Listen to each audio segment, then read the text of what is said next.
أعوذ بالله من الشيطان الرجيم. بسم الله الرحمن الرحيم. يا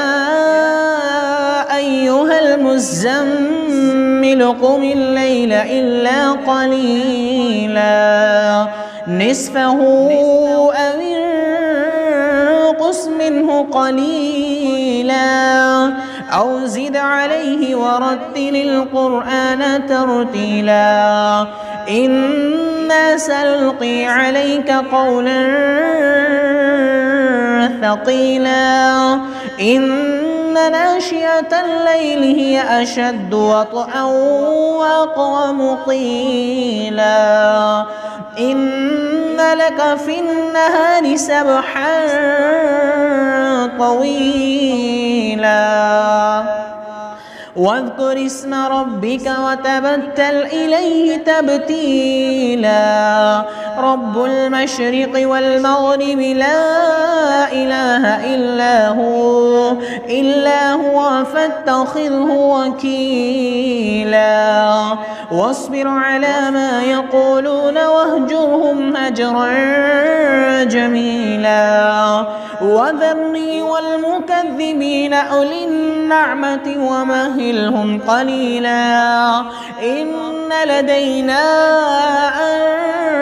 أنكالا وجحيما وطعاما ذا غصة وعذابا أليما يوم ترجف الأرض والجبال وكانت الجبال كثيبا مهيلا إنا أرسلنا إليكم رسولا شاهدا عليكم كما أرسلنا إلى فرعون رسولا فعصى فرعون الرسول فأخذناه أخذا وبيلا فكيف تتقون إن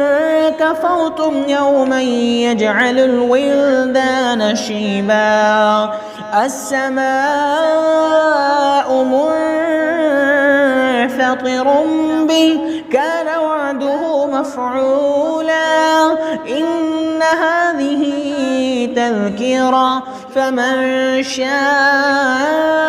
اتخذ إلى ربه سبيلا إن ربك يعلم أنك تقوم أدنى من ثلثي الليل ونصفه وثلثه